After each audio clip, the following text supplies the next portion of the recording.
So if we start with this chemical chapter 14, chemical reaction equilibrium.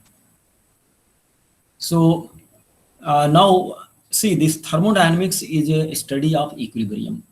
Earlier we learned about the calculation and estimation of the property of pure substances.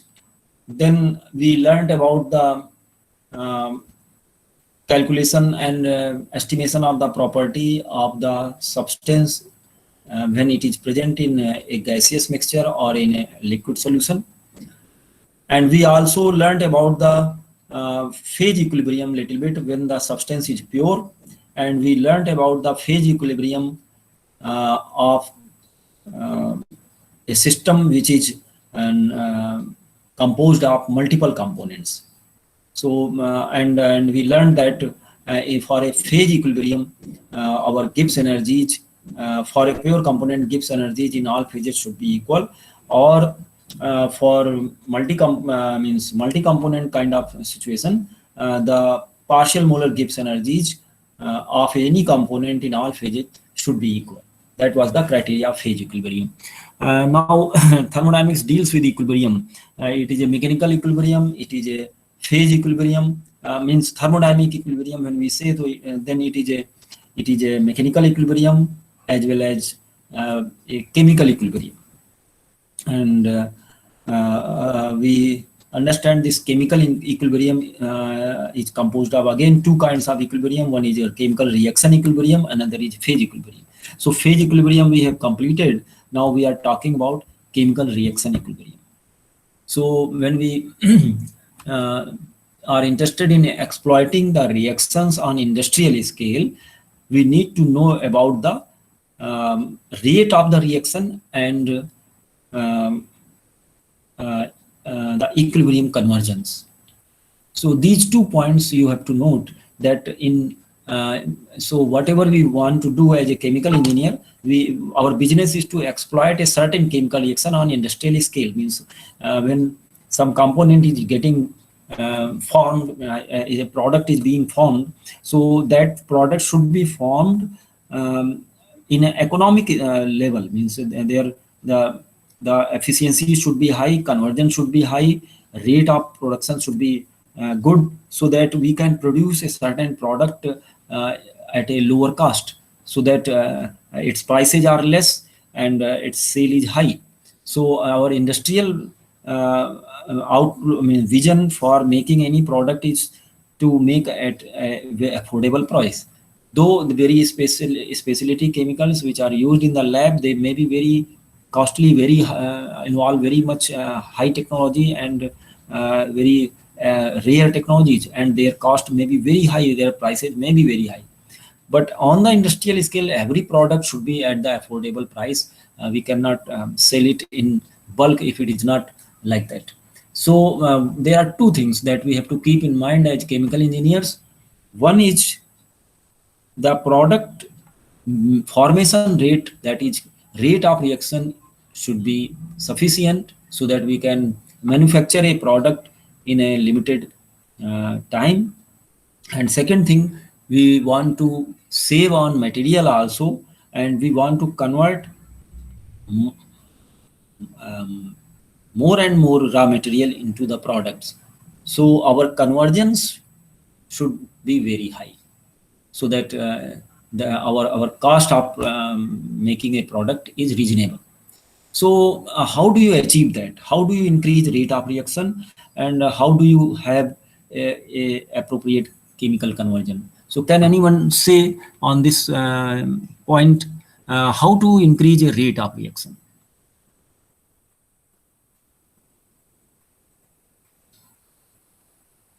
Can anyone tell me? How do you increase a rate of reaction? Means a certain reaction is happening. Suppose hydrogen chloride is being formed, hydrogen and chlorine are reacting, and hydrogen chloride is being formed, or sulfuric acid is being formed, sulfur dioxide plus oleum. Okay, so sulfur trioxide is being adsorbed in oleum, and then you are getting H2SO4, this sulfuric acid, or any other So how do you increase the rate of reaction? Suppose you are making any product, you want to make it fast. So what are the ways of manipulation means? So what are the parameters with you, tools of a chemical engineer? Temperature, pressure, flow rate, compositions. So these are the tools with you that by which you have to uh, manipulate the parameters, means operate process parameters you can manipulate. Temperature, pressure, volume, means volume is connected with pressure and temperature, of course, and flow rate. These are the only parameters by which you can change process parameters. So what do you do exactly to increase the rate of reaction or decrease the rate of reaction? If you want to change the rate of reaction, what could be the way? Tell me.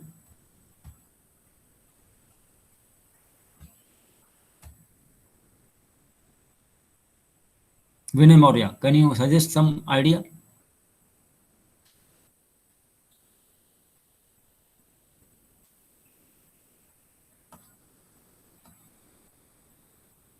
Vinay Maurya, please tell me. Yes, sir. How can you change rate of reaction? अगर concentration बढ़ा दे तो reactant concentration को आप अगर बढ़ाएंगे तो rate of reaction बढ़ेगा या घटेगा? बढ़ेगा सर. हाँ, so you can change the rate of reaction definitely by increasing the concentration of the reactant. So if you want to increase it, you can change the constant. Suppose you are taking A and B both as a product, as a pure material. So there is no way of increasing concentration. Suppose you are taking a solution of the A and B in gaseous mixture or liquid solution, then you can always do some increase in concentration. But if you are using as such A and B 100% pure, then there is no way of increasing concentration. So how will you do? What change in temperature do you think? Means what required change in temperature do you think? How the temperature affects? So rate of reaction depends on what parameters? That question is like that.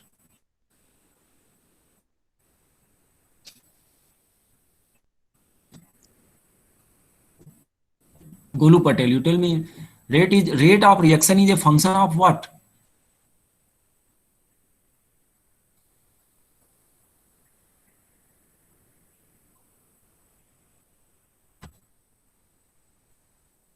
Golu Patel.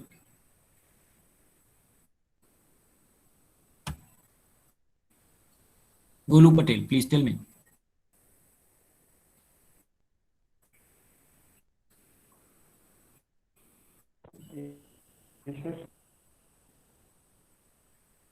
Please tell me. So you should not hesitate to unmute your mic, and even I wanted to have your means sir camera also on. Yes, Rajat Verma, tell me. Sir catalyst add करके sir rate of reaction को घटा बढ़ा सकते हैं sir. Rate of reaction can be changed by. Okay, so that is another way. Catalyst can increase the rate of reaction. Of course, that is the definition of catalyst. Catalyst catalyzes the reaction. Positive catalyst increases the rate of reaction. Negative catalyst decreases the rate of reaction. Of course, that is right answer. So this is one way. So there are various ways. So rate of reaction is going to depend on temperature. It is going to depend on pressure. Concentration. It is going to depend on concentration also, and of course the presence of catalyst. All these things will affect any rate of reaction.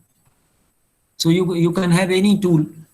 So if I ask you about the temperature, then temperature always increases the rate of reaction. Okay.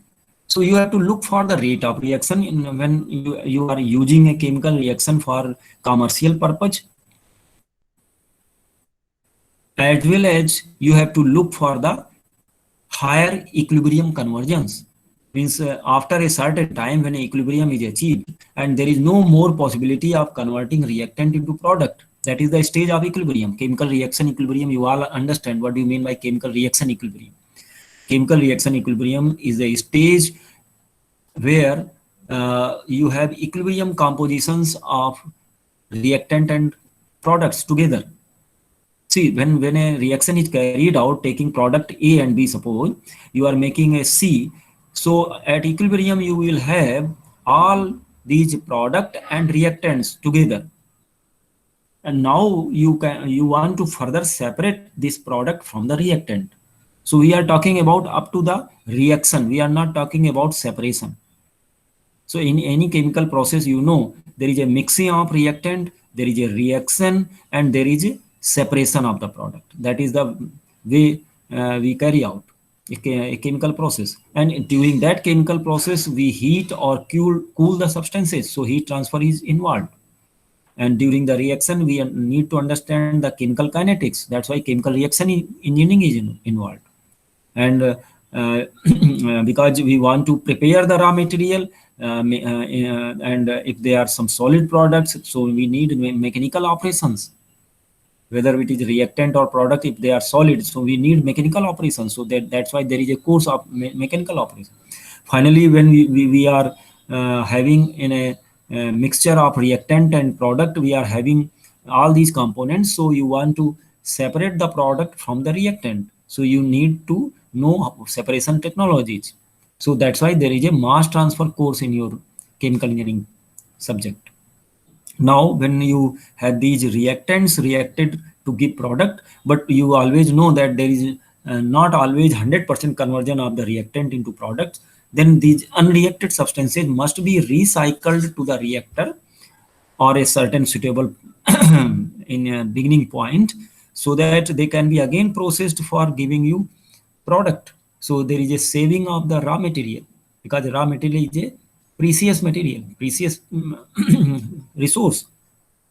So you are doing some conversion to give a product. Suppose nitrogen and hydrogen are reacting to give ammonia. So these unreacted nitrogen and hydrogen cannot be wasted. Of course, nitrogen is a cheap material because it can be obtained from air, but hydrogen is a precious one. So you want to recycle the unreacted product.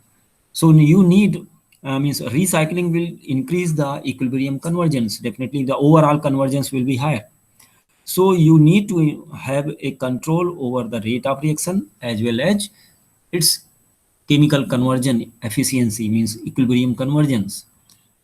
So these two things you should note, that you need to control rate of reaction as well as the equilibrium convergence. And equilibrium, now I ask you, the rate of reaction can be changed by these things. You told me pressures are not that much influence you on the rate of reactions. Temperature is very much important. And do you know what is the correlation which gives you an estimate of the change in the chemical reaction?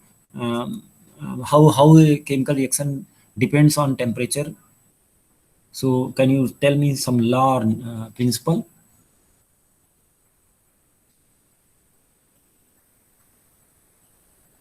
Yes, anybody?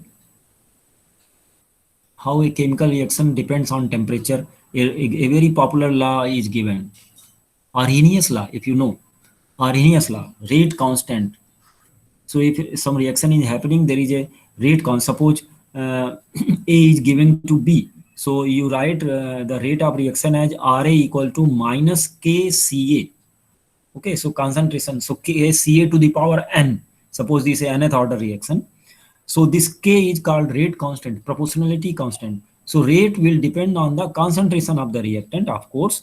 And there is a proportionality constant which is called K rate constant, and this K will depend on the temperature of the reaction. Okay, so temperature is coming in picture. So there are two kinds of things, rate dependence term and concentration dependence term. Pressure is not very much affecting the rate of reaction. So there are mainly two terms in a rate expression. Ra equal to minus KCa to the power n, in a general way if you write it. So let me show you the Jamboard and let me write it here whenever it is required. So let me create a Jamboard also.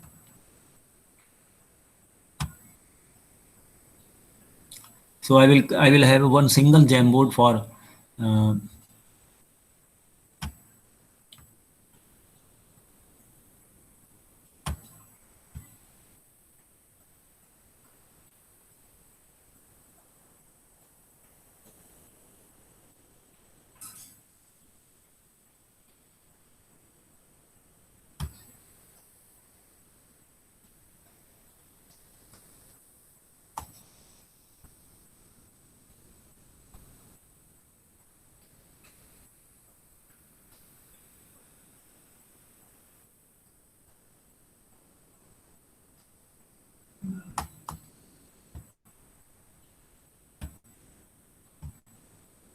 So are you able to look this one?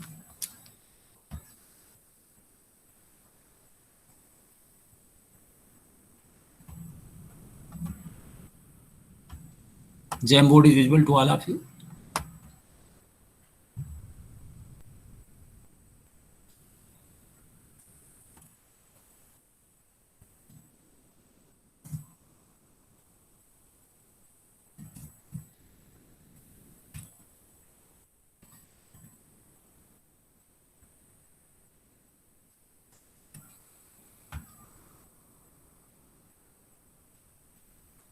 Tell me, Jamboard is visible to all of you? Yes, sir. Yes, sir. Yes, sir. So A is being converted to B, suppose.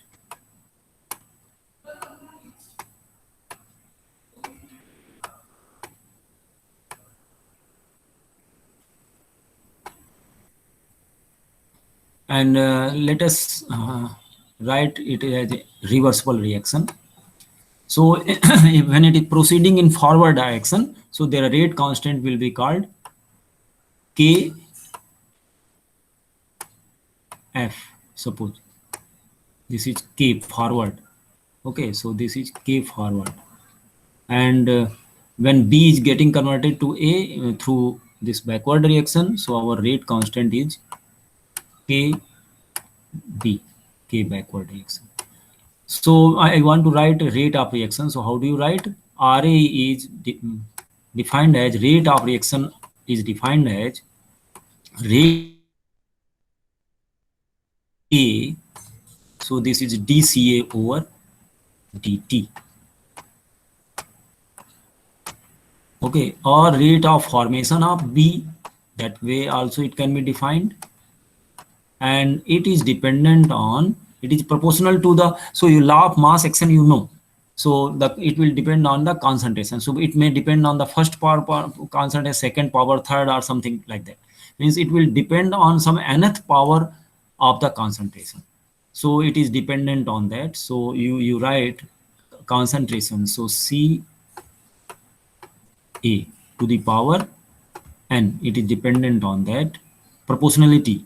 And now when you remove the proportionality sign, you put a coefficient of proportionality, which is called so Kf. And you know this is a when this is a reactant, so dCA over dt as such should be negative.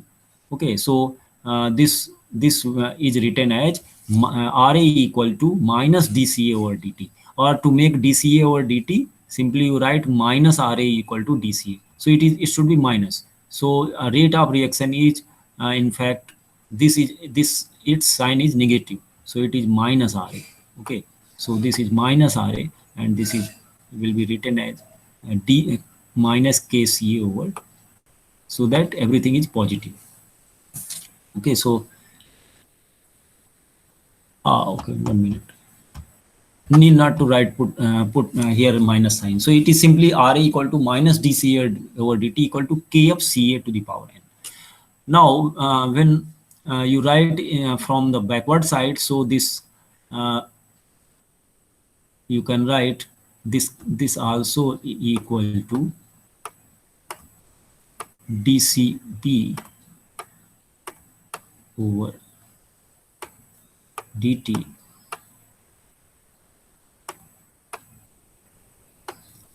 but in that case rate of change of concentration of B. So this way you should write here RB, rate of reaction with respect to B will be written as, and it is a power because this is being formed positive, so change in concentration of B is a positive value, means it will be rate of change of increase in concentration of B, that will be told as RB, and this can be written as, so how this B is getting converted to A, that will be given by backward reaction. So this you can say RA will be equal to RB in fact at the equilibrium. So you can write with respect to B, you can write like this, dCb or dP in this and this. Then you can again write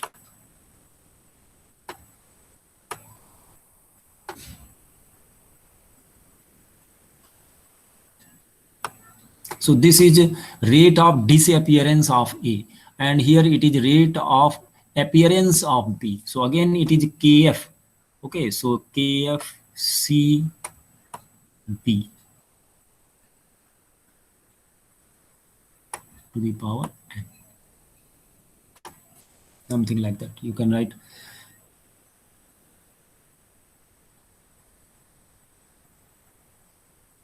Oh, 1 minute. It should be always written as. I'm sorry. It should be always written as in terms of reactant. So here in terms of reactants. Okay, so this is C to the power n. So in both ways it can be represented. When we represent it with respect to A, it is a negative one, and when you represent with respect to B, so RA equal to minus RB means it is nothing, means it is the same representation of the rate of reaction. So this is the way of rate of reaction, and similarly a backward reaction can be represented. So here in this case, this reactant will be the B, and reactant is getting converted to product A in backward reaction. So at equilibrium, you know that Kf is equal to Kb. Rate of forward reaction means RA means not Kf equal to Kb. I'm sorry. So rate of with respect to A of appearance and rate of disappearance and rate of with respect to B, both will be same, means when it goes in a backward reaction. So we will write in terms of backward reaction. So this is a rate of forward reaction and rate of backward reaction, both should be equal. So this is again minus RB, means if you write backward reaction, so it is dCb over dt. Here we will write it as, because now this is your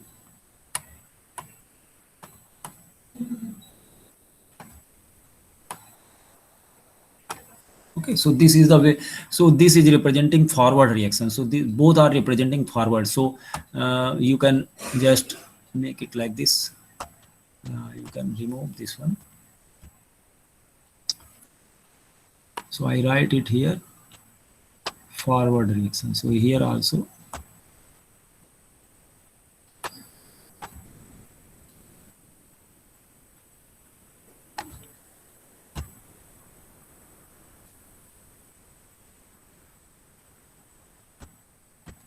so this is RF.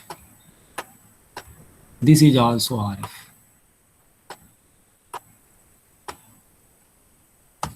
And this is your backward reaction.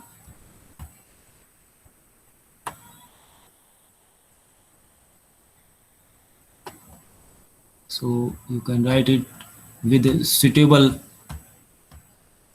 symbol. This is RB. So minus RB equal to dCb over dt, or this can be also written in terms of A. So here you can write, if it is minus here, so when you write it minus sign, so this becomes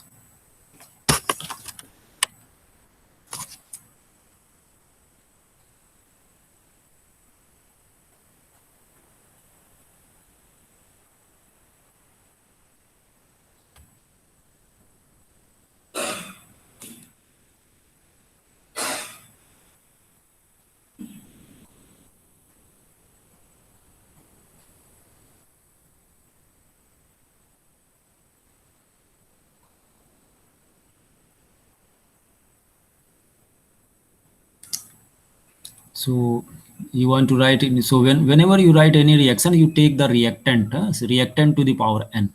So in this reaction, this is fine. Means you not write anything else. Okay, so these two things will be equal. So at equilibrium, Let me write in text form. Equilibrium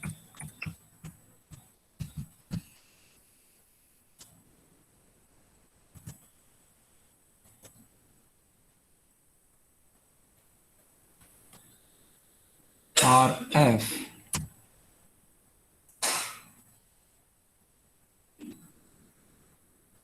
one minute. Let me write in handwriting only because it's not suitable to write. RF is equal to RB. Means at the rate,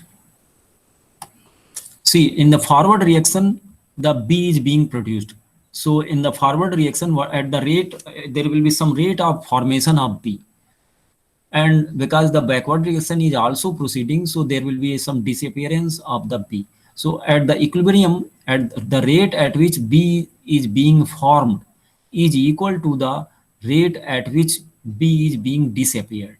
So the B is being formed due to the forward reaction in this stoichiometry, in this reaction, and B is also disappearing. So at equilibrium, its rate of disappearance will be equal to the rate of appearance. So rate of appearance of the B due to the forward reaction is equal to the rate of disappearance of B due to the backward reaction. So this way we can. So you can write these expressions in terms. So this is called chemical kinetics. This is called rate expression, and this is always found by experiment. The exponent which is there as exponent to the concentration is always found by experiment. Means we have to find out on what power does it depend. So there could be some complicated reaction, A plus B plus C giving you D plus E plus F, something like that. So you have to find out all the compositional dependencies for the reactants, Ca, Cb, Cc, and what powers of these it depends. So this is all a complicated thing, and it depends on the experimental data. So if it depends, it's a bimolecular reaction, suppose, then A and B both will be there. So Ca to the power A and Cb to the power B kind of situation may be there. Suppose A plus B are going to make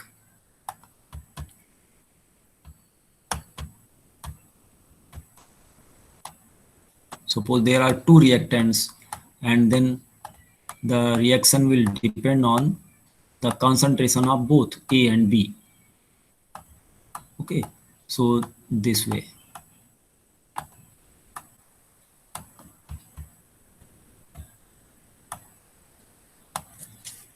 So how do you write rate of reaction?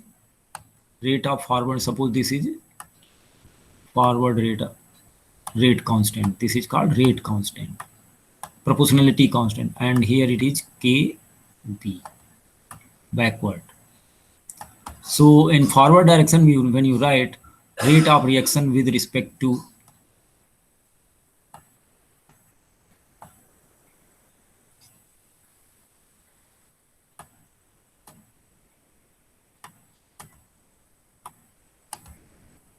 so it is something like,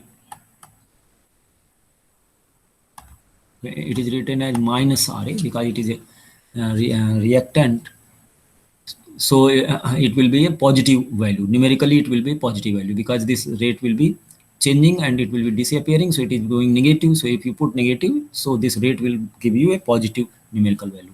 So this is something like Kca to the power A, exponent is A.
So unfortunately, I got disconnected.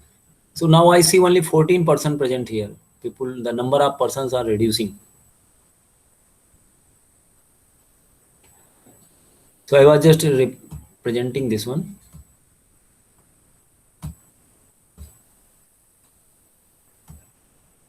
And of course, so I've written you before you. So I would like to present this entire screen. I should means show you with the tab.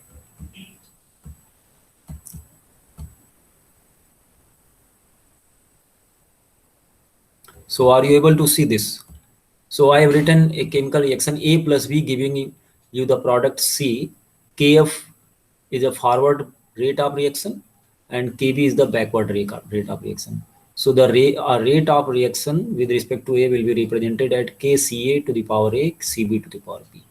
Is that fine? Do you agree with this one? So A and B are exponent for the concentration terms, and we were talking about the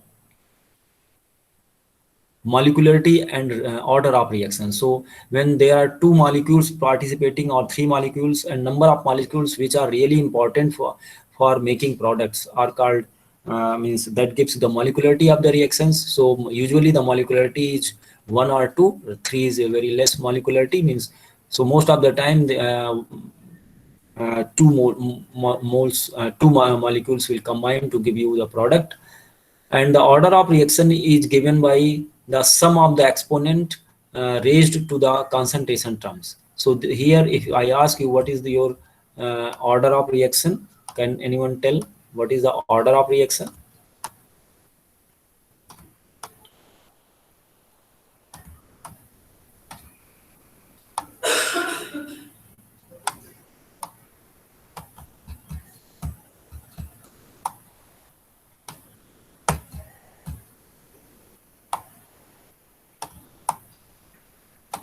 Can anyone tell what is the order of reaction in this case?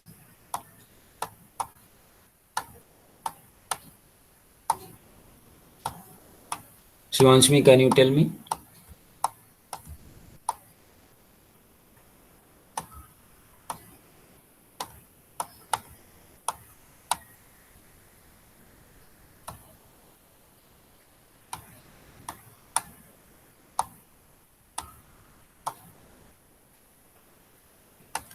Order of reaction is A plus B.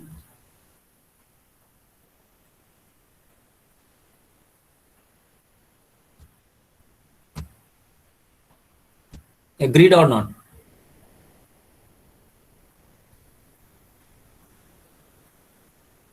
Order of reaction आपको समझनी पड़ेगी. So there are number of reactions which are uni order, means single order, means this, suppose we write minus Ra equal to Kca only. So this will be single order reaction. If you write Kca into Cb, so A and B being 1, so the order will be 2. So the sum totally order may be some fraction value also. Okay, so suppose this Ca to the power 1.5 and Cb to the power 1, so order of reaction will be 2.5. So usually 1, 2, 3 are the orders of reaction. So and it may be fractional value also. So now let us proceed through this text now. So we will, and we have to understand what do we mean by stoichiometric number and stoichiometric coefficient. So just I raised the question, how do you manipulate the rate of reaction? That means due to the by the change in temperature and concentration. And how do you manipulate the equilibrium conversion of the reactions, means how much fraction of the reactant is getting converted to product. That is only manipulated by change in temperature and pressure, because if you change the temperature and pressure, the equilibrium convergence will be changed. And a catalyst, can you tell me if the catalyst plays any role in equilibrium conversion? Anyone can tell me?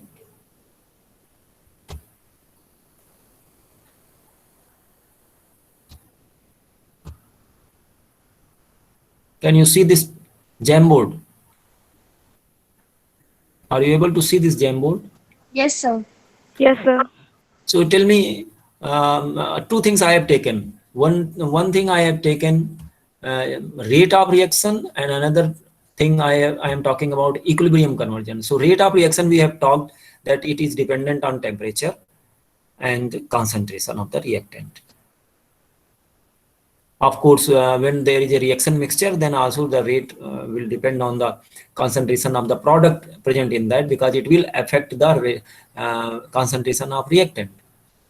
So if you keep on removing the product when the reaction is proceeding, and if you remove the product, then you keep your reactant concentration higher and higher. So you have a higher rate of reaction. So the dilution of the reactant should not occur. So these are two ways, temperature and concentration. Now, how do you manipulate the equilibrium convergence? Anyone can answer? How do you manipulate, change the equilibrium? So what is the role of catalyst? Of course, you have a role of catalyst also in rate of reaction. So by incorporating some catalyst also, you can change the rate. So, but that in presence of catalyst, the that stoichiometry may change. So that's why I am not taking into consideration the catalyst. But suppose you are interested in taking catalyst, when some reactions can be carried out non-catalytically also and catalytically also. So when there is a chance of modifying the rate of reaction through the catalyst, we can use it. So and in industries, most of the time the catalysts are used. Now, second point, equilibrium convergence means how much fraction. Suppose you have taken 100 mole of A, 100 mole of B. So you are getting from 100 moles, you are getting 100 mole of C. Means 1 mole of A, 1 mole of B is giving you 1 mole of C. That much you know, process calculation, remember. Suppose 100 and 100 moles of A and B are taken, then how many moles of C will you get if all these 100 moles are getting consumed and all these 100 moles of B are getting consumed? So can you answer how many moles of C will you get if you 100 moles of A and 100 moles of B gets consumed? How many moles will you get as a C product?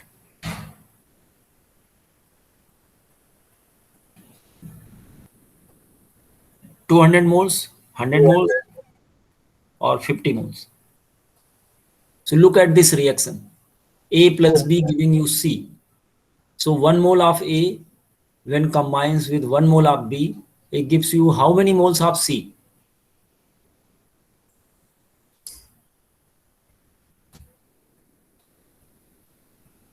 Anuj? Sir, 2. 2. So how can you say 2? Because this is a balanced chemical reaction. I have written the chemical reaction which is representing the real stoichiometry. How can you say 2?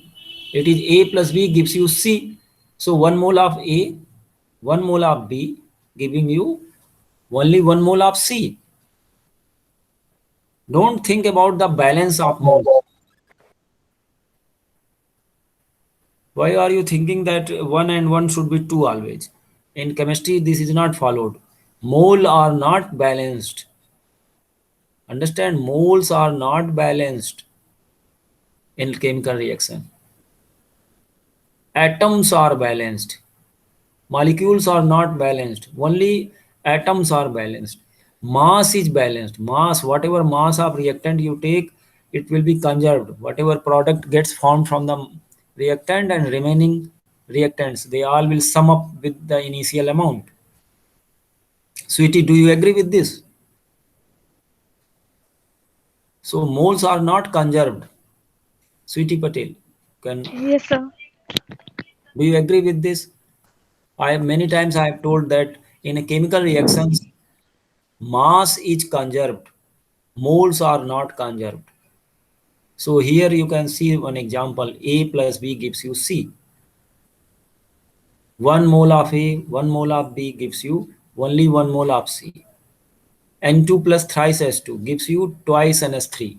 You know. So 2 moles N2 plus thrice S2.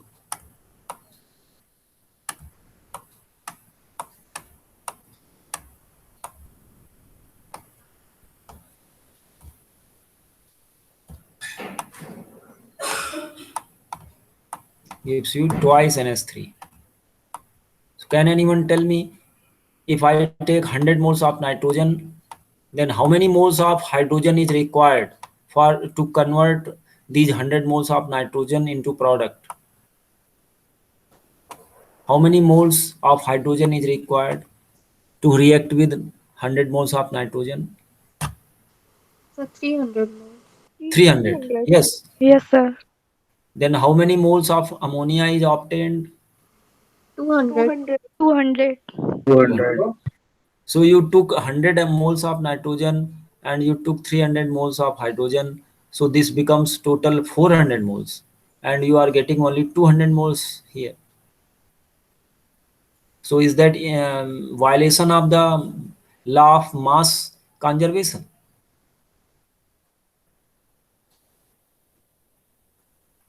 Whether it is a violation or not? No, sir. It is not a violation, because law of conservation of mass says that mass is conserved, not the moles. Number of moles. Here we are talking about number of moles.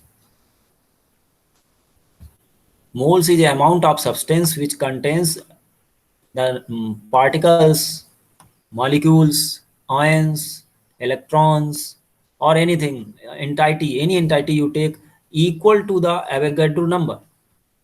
That many counts should be there in 1 mole.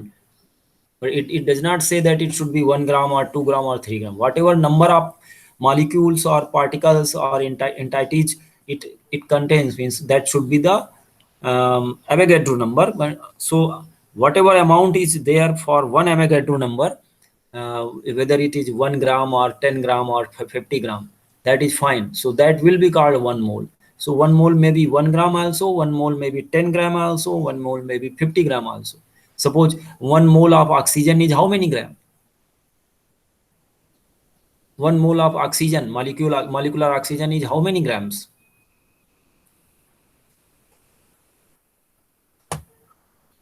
Here 1 mole of nitrogen is how many grams?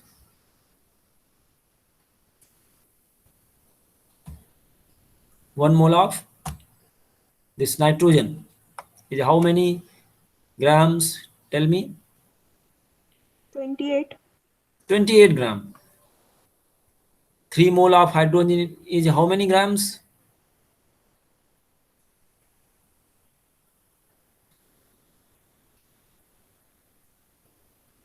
How many grams? 3 moles of hydrogen is 6 gram. 6 gram. So 28 gram here, 6 gram here, should give you 32 gram. 28 plus 6, 34. 34 gram only. So it is true that if you take 28 gram here, 28 gram, let me write it here. This is 28 plus 6, giving you 34 gram. Simply, this is like that only. So mass is conserved. Total mass taken was 34 gram. So how much ammonia you should get? 34 gram. But if you convert these grams into moles, then only you have 1 mole of nitrogen being consumed, 3 moles of hydrogen being consumed, and formation will be of only 2 moles of ammonia. Ammonia, what is the molecular weight? 17. Yeah. So this is 1 mole here plus 3 mole here, giving you 2 mole. So 17 is the molecular weight of the ammonia. So you have 2 moles of ammonia. So this becomes 34 gram. This is there. So mass is conserved. So left hand side mass and right hand side mass will be equal when it gets consumed 100%. But many times what happens, only 50% conversion takes place. So if I say only 50% nitrogen is being consumed, suppose you take, let me say 1 mole of nitrogen and 3 mole of hydrogen, when they get converted 100% and combined with each other gives you 2 mole of ammonia. Fine. So suppose there is a 50% conversion, that means only 50% nitrogen gets converted to ammonia. We are talking about in terms of ammonia, nitrogen suppose. So how many moles of hydrogen will be required to react with half mole of nitrogen? Suppose 50% conversion is there for the nitrogen. How many moles of hydrogen will be required to react with 0.5, means half mole of nitrogen? 1.5. 1.5. So half mole of nitrogen and only 1.5 moles of hydrogen will be required. Suppose you have supplied your reactor with 1 mole of nitrogen, then half mole of nitrogen will appear here unreacted, because only 50% will get converted. So half mole nitrogen will come here. And if you have supplied your reactor with 3 moles of hydrogen and only 1.5 moles of hydrogen has been consumed to react with half mole of nitrogen, then 1.5 moles of hydrogen will appear in the right hand side, means with the product. Okay, so at the any moment there will be some product and there will be some reactant, unconverted reactant in the reaction mixture. So this way you have to understand. Okay, so this is very basic thing. So the coefficient which is there, we call it stoichiometric coefficient. So stoichiometric coefficient for nitrogen is here 1. Similarly, stoichiometric coefficient for hydrogen is here 3, and 2 is the stoichiometric coefficient of ammonia. Now, usually in writing a chemical reaction, we use stoichiometric numbers in place of stoichiometric coefficient. So stoichiometric coefficient for the reactant side are taken as a negative value because they are getting consumed, and stoichiometric coefficient when they are considered for product, they are taken as a positive value, so that they become stoichiometric number. So stoichiometric number for the nitrogen is here -1. Stoichiometric number for hydrogen is here -3, and stoichiometric number for the ammonia is +2. Okay, so that way you have to. So stoichiometric coefficient and numbers, just I told you. So I will go through this text again quickly.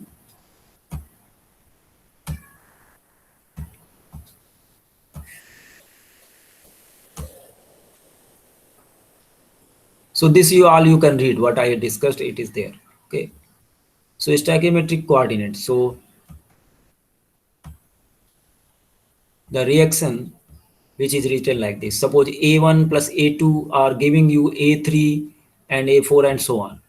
Okay, so this is the general way of representation, and the coefficient which is here, it is a mod of nu1. It is here mod of nu2. Are you able to see this text? Yes, sir. So look at this 14.1 number equation. So A1, A2 are giving, getting reacted to give you A3, A4 kind of things, and these are the stoichiometric coefficient which are there, mod of nu1, mod of nu2, and so stoichiometric numbers are nu1, nu2, nu3 kind of things. So that has been written in terms of mod only. So mod will be always a positive value, means it's a numerical value only. So this mod of nu I is called stoichiometric coefficient, and nu I is called stoichiometric number. So for reactant, it is taken as in means nu1, nu2, all these will be negative value. So mod if you take, they will be positive one. So that's why that's where you write the reaction, and here they all will be a positive value. Nu3, nu4, and all these things, they will be positive. So they are positive for the product, they are negative for the reactant. These are the stoichiometric number. So that has been shown. So the reaction has been shown to you. This methane and water react to give carbon dioxide and hydrogen. Can you name this reaction? What is this reaction? Methane and water is. So this is a means reforming reactions. So this hydrocarbon is reacting with steam reforming reaction. Okay, so with the steam, so monoxide and hydrogen are being created. Now this stoichiometric numbers for the methane, what is this number? This is -1. That's why it is new methane is -1. For water it is again -1. What is the for carbon monoxide? It is new carbon monoxide, which is +1, and this is here. So this should be a balanced chemical reaction.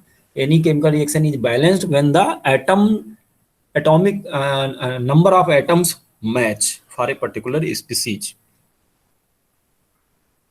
Fine. Number of atoms should be balanced, because that cannot be broken in chemical reaction. Molecule can be broken, so molecules are not balanced, atoms are balanced. Okay, so this way you write atomic, so you know the coefficient and this. Now let us represent the rate of reaction. Means how do you represent, it means at a, in any chemical reactions these things are applicable. Means if you have a change of the moles of any component, that you represent by D and I. So rate of means change in moles of a component divided by its stoichiometric number. The ratio always matches. Okay, so if you write during the chemical reaction, if there is any change in the moles of component 2, and if you divide by its this stoichiometric number, that should be equal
There was a phone call and I got disconnected again. So let me present this one.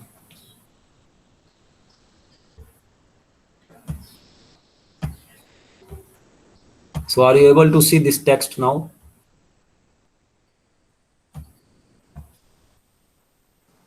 Yes, sir. So in any chemical reaction, these things are satisfied. Means if you have a balanced chemical reaction, then change in the moles of one component divided by its stoichiometric number is always equal to change in the moles in another component reactant divided by. So this is reactant side, and similarly 3 and this also are same, means change. So for the whole chemical reaction, so any chemical species you take, change in the moles of A1 divided by its stoichiometric number will be equal to change in moles of this reactant 2 divided by its stoichiometric number, and it is will be equal to the change in the moles of this moles of component 3 divided by its stoichiometric number is equal to the change in the moles of component 4, means product, which is a product here, divided by. So this is as a general rule in any chemical reaction it is followed. Okay, so this is always there. So you can verify for any chemical reaction. So let us see this one. So if you have 1 mole reacted, so 1 by 1. So this is 1 mole reacted, again 1 by 1. So this is also 1 by 1 equal. And here what is this? 3 mole formed. So 3 by 3. Okay, so this is always equal. So this is true. Okay, so now this ratio change. So this is called, in a differential form when you write, it can be written as d epsilon, where epsilon represents the reaction coordinate. It is a measurement of the progress of a reaction. Okay, so let us see this one closely.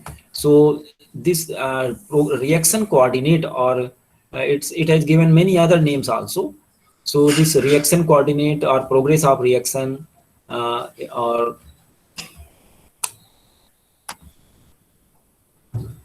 it's there are very number of names here. You can see a footnote here. There are many names for this one. So this reaction coordinate is defined that way. So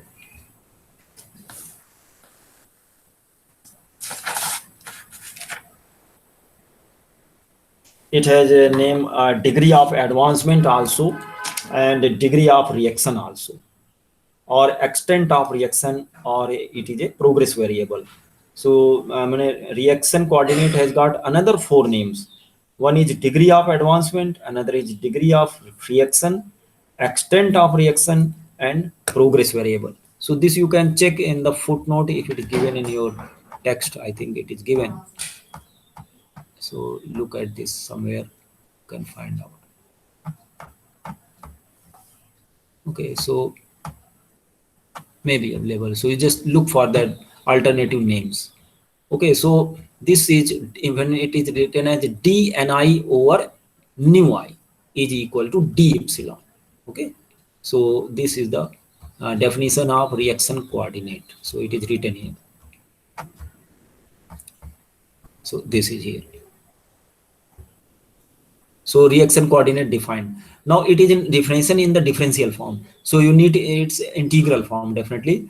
So anyway, so this d and I, so in a general form, d and I is equal to nu I d epsilon. This is true, 14.3. So from here you can write this one. D, so this is all equal, which is given as d epsilon. So so what is this? Change in the moles of any component divided by its stoichiometric number. So when a reaction starts, this degree of progress will change. So it is a very small mole. Suppose there are only change in the moles for a reactant 1 is 0.1 divided by 2. So 0.1 by 2. So this will remain constant throughout the reaction, you know, but this change will keep on changing. This change in moles will keep on changing. So initially it is very small. So this value of change in d epsilon means if you look at the value of epsilon will be, so if you integrate it, epsilon is equal to delta ni over nu I.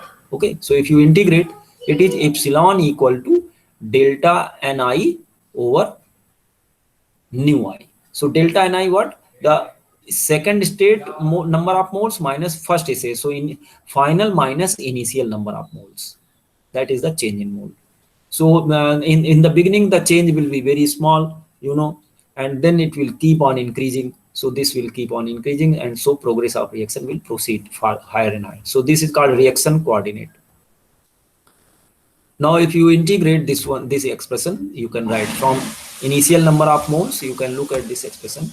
Initial number of moles, Ni not written, and up to a certain extent Ni. So this is a change in number of moles. So you integrate between these limits. Nu I is going to be constant, and this is going to change. So 0 to epsilon, because in the beginning it is 0, and after some time this is some value. So you can keep in your memory Ni equal to Ni naught plus nu I epsilon. N is the number of moles of a component at a certain moment of the reaction, extent of the reaction. Ni naught is the initial number of moles of the of a component. Here it is written, suppose it is written for in any component you can write, means reactant or product. Okay, so and this is your nu I, the stoichiometric number for that component I. So this is, so you can find out the number of moles at any stage, any extent of the progress of reaction. And this with the time, this epsilon value will keep on changing, So it is at a particular instant. So if you can write N equal to N naught plus V.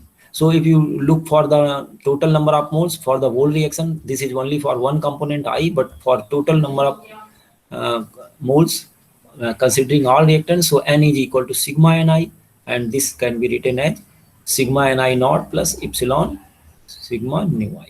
So because you substitute this value of Ni from here, just take your pen and paper and do it.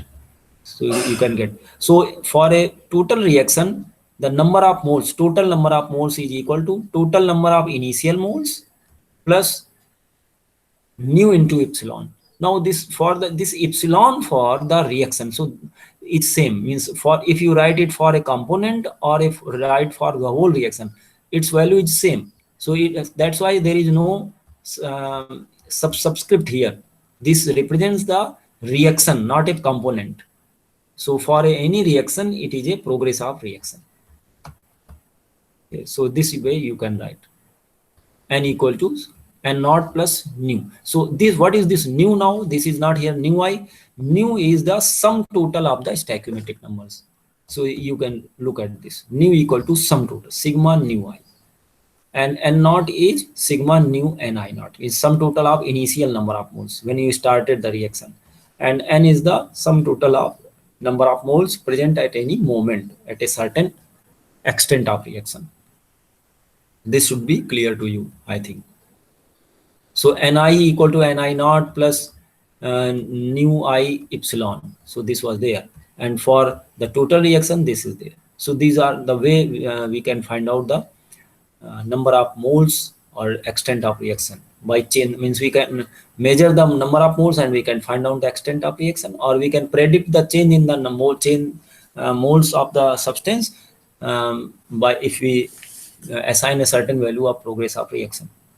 So 50%, 30%, 90%, whatever extent we are estimating, we can see the change in the number of moles of a particular species. So that way, so if you write the mole fraction terms, so you can divide by total numbers. So this expression can be divided by total total numbers of moles, means suppose this one. Okay, so this if you divide by total number of moles, so that it becomes mole fraction. So here this is, suppose in a gaseous mixture, it is represented as Yi equal to Ni over N, and that should be equal to this one. So Ni naught plus nu I epsilon over total number of moles. So total number of moles are written from here. So this is the expression for that. So at a certain extent of reaction epsilon, you can calculate the mole fraction of a component by using the equation 14.5. So if you solve this example, you will become more and more clear.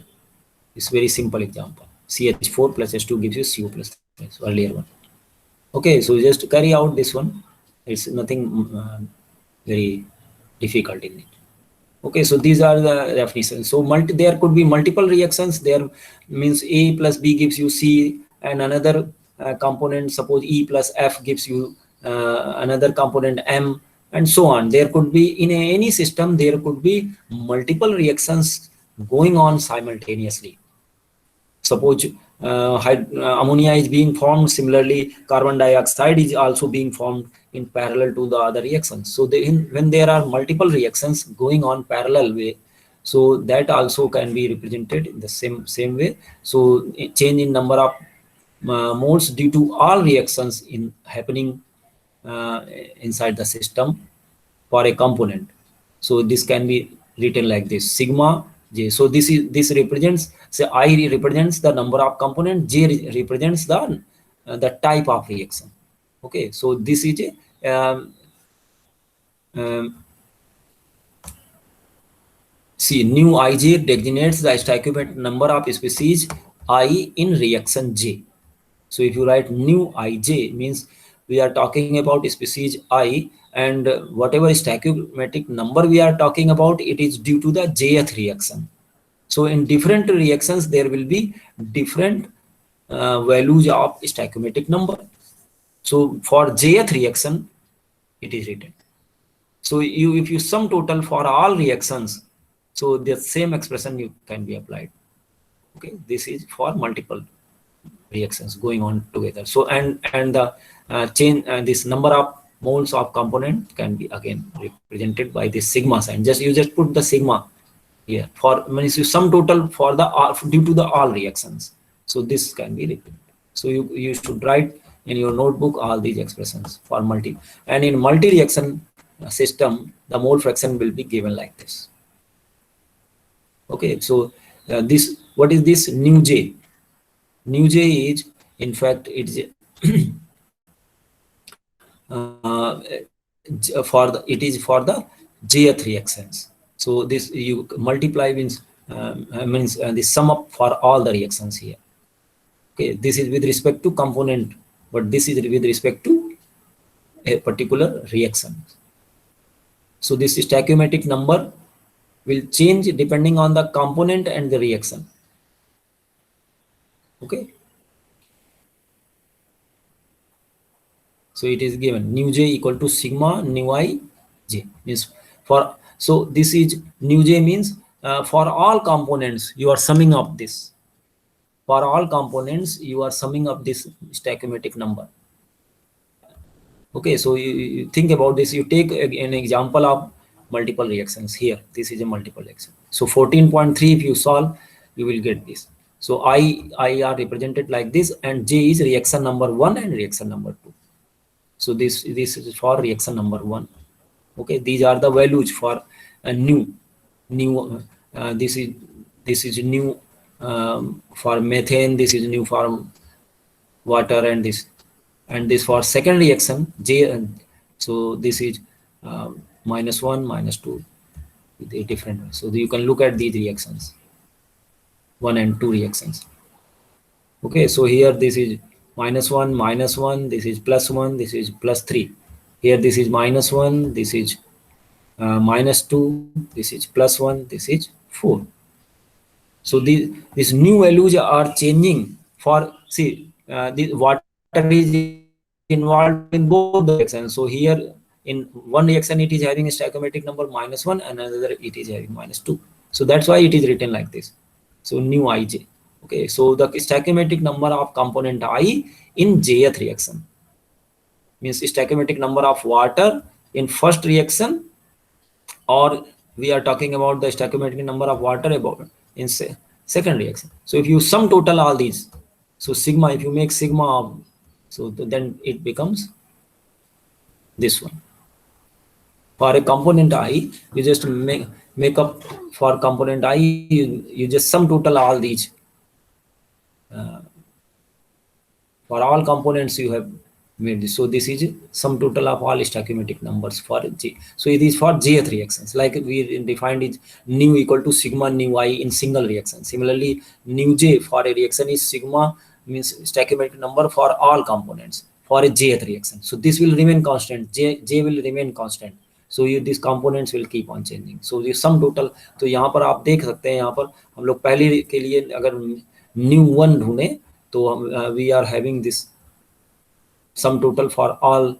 This is -1, this is minus, what is this, -1 -2, and this is 1 and +3. So this becomes 4 minus 2. So this is value for nu1 is equal to 2. So you can look at this.